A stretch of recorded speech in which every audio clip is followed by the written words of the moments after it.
Manisha cooking சேனலில் ஆத்தூர் வடை நல்லா அருமையாக நல்லா டேஸ்ட்டாக இருக்கும், சூப்பராக இருக்கும். இந்த டேஸ்ட்டான வடை வந்து நீங்கள் பருப்பு ஊற வைக்க தேவையில்லை, அதே போல் வெங்காயம் காய்கறியெல்லாம் கட் பண்ண தேவையில்லை. டைரெக்டாக நீங்கள் டக்கு டக்குன்னு மாவு எடுத்துக்க செஞ்சு சூப்பராக ரெடி பண்ணிடலாம்.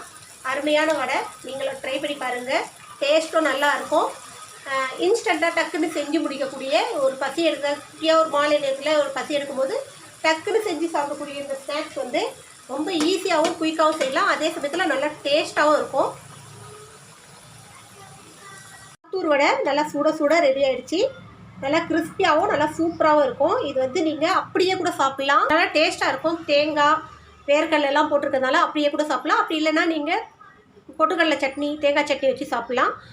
இது எப்படி செய்யலாம்னு வாங்க பார்க்கலாம். அதுக்கு முன்னாடி எங்கள் சேனல் லைக் பண்ணுங்கள், ஷேர் பண்ணுங்கள், சப்ஸ்கிரைப் பண்ணுங்கள், பெல் பட்டன் ஆன் பண்ணுங்கள், கமெண்ட் பண்ணுங்கள். ஆத்தூர் வடை செய்கிறதுக்கு தேவையான பொருட்கள்: 1 கப்பு அரிசி மாவு, அரிசி மாவு வந்து பச்சரிசி மாவு எடுத்துக்கோங்க. 1 கப்பு ரவா, எல்லாமே ஒரே அளவு மெஷர்மெண்ட் கப்பில் எடுக்கணும். 1 கப்பு மைதா. ஸோ எல்லாமே ஒரே அளவு மெஷர்மெண்ட்டில் எடுத்துக்கோங்க.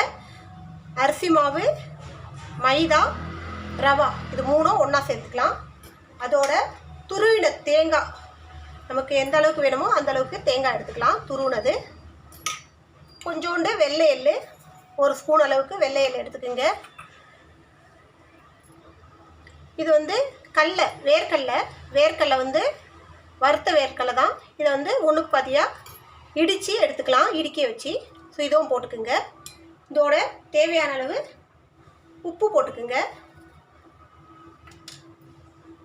1 ஸ்பூன் அளவுக்கு மிளகா பொடி போட்டுக்கலாம். காரம் உங்களுக்கு எந்த அளவுக்கு வேணுமோ அந்த அளவுக்கு போட்டுக்குங்க. கொஞ்சோண்டு பெருங்காயம் போட்டுக்குங்க, பெருங்காய பொடி. கொஞ்சோண்டு எண்ணெய் ஊற்றிக்கலாம், ஒரு 2 டேபிள் ஸ்பூன். இப்போ இது எல்லாத்தையும் ஒன்றா மிக்ஸ் பண்ணிவிட்டு சூப்பராக இருக்கும் இந்த வடை, நல்லா கிறிஸ்பியாக ஆத்தூர் வடை. ஸோ டக்குன்னு நம்ம ஈவினிங் டைமில் ஏதாவது ஸ்நாக்ஸ் செய்யணுன்னா எல்லாமே நம்ம வீட்டில் இருக்கிற பொருள் தான், எதுவுமே நம்ம அரைக்கவோ ஊற வைக்கவோ தேவையில்லை. டக்கு டக்குன்னு எடுத்தோமா ஸ்நாக்ஸ் செஞ்சோமான்னு இருக்கலாம். ஸோ வெங்காயம் காய்கறியெல்லாம் கட் பண்ணுற வேலையும் கிடையாது. இப்போ இதை நல்லா இந்த அளவுக்கு மிக்ஸ் பண்ணிவிட்டு இதில் கொஞ்சம் கொஞ்சமாக தண்ணியை விட்டு வடை மாவு பதத்துக்கு பிசைஞ்சிக்கணும்.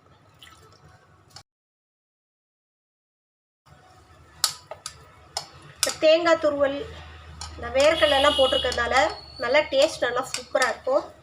நம்ம வந்து பிசையும் போதே நல்லா வாசனை நல்லா இருக்கு பாருங்கள், இந்த வேர்க்கடலை வாசனை சூப்பராக வருது.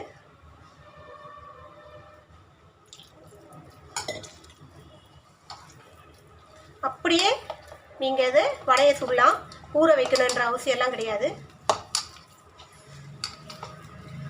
நம்ம ரவா போட்டிருக்கிறதுனால ஒரு 5 நிமிஷம் 10 நிமிஷம் ஊற வைப்பாங்க, அதுவும் தேவையில்லை. அப்படியே நீங்கள் டைரெக்டாக சுட ஆரம்பிச்சிடலாம் வடையை.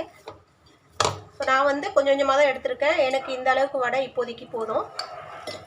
உங்களுக்கு எந்த அளவுக்கு மாவு வேணுமோ இதை வந்து டபுள் ஆக்கிக்கிங்க. ஆனால் மெஷர்மெண்ட் எல்லாமே ஒரே அளவாக இருக்கணும். 1 கப் அளவுக்கு நீங்கள் ரவா எடுத்திங்கன்னா அதே கப் அளவுக்கு அரிசி மாவு எடுங்க, அதே அளவுக்கு மைதாவும் எடுங்க. மற்றதெல்லாம் உங்கள் அளவு உங்கள் இஷ்டம், எந்த அளவு வேணாலும் போட்டுக்கலாம். காரம் உங்கள் டேஸ்ட்டுக்கு ஏற்ற மாதிரி போட்டுக்கலாம். தேங்காய் துருவலும் சரி எள்ளும் சரி உங்களுக்கு எந்த அளவு தேவையோ அந்த அளவுக்கு போட்டுக்கலாம். ஸோ அவ்வளோதான். இந்த அளவுக்கு வடை மாவு பதத்துக்கு பிசைஞ்சு வச்சுக்கோங்க. அடுப்பில் எண்ணெய் வச்சுக்கிங்க. எண்ணெய் நல்லா சூடு வந்ததும் கையில் மாவு எடுத்துகிட்டு நல்லா தட்டையாக இந்த அளவுக்கு, ரொம்ப திக்காக இல்லாமல் இந்த அளவுக்கு இந்த வடையை ரெடி பண்ணிக்கணும். இப்போது இது வந்து இதில் போட்டுடலாம்.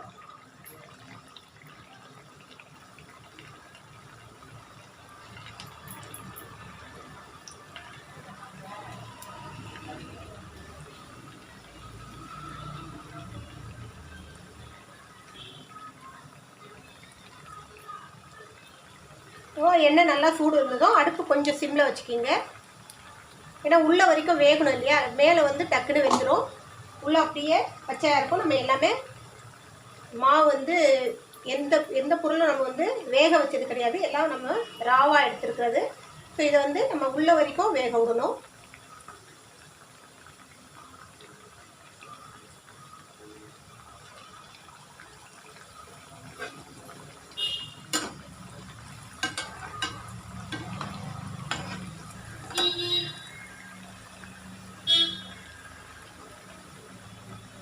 பொறுமையாக வந்துச்சுன்னா நல்லா உள்ள வரைக்கும் நல்லா கிறிஸ்பியாக சூப்பராக இருக்கும்.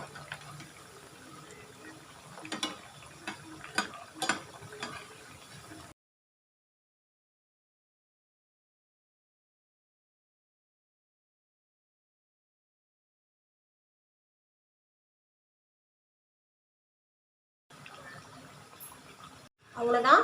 நல்லா 2 சைடும் நல்லா ப்ரௌன் ஆனதும் இதை நம்ம எடுத்துடலாம். ஸோ சூப்பரான ஆத்தூர் வடை ரெடி ஆகிடுச்சு. இன்னொரு ரெசிபியோடு உங்களை சந்திக்க வரை உங்களோட விடைபெறுவது உங்கள் நிஷா. எங்கள் சேனல் லாஸ்ட் வரைக்கும் பார்த்து உங்கள் அனைவருக்கும் மிக்க நன்றி. பாய்.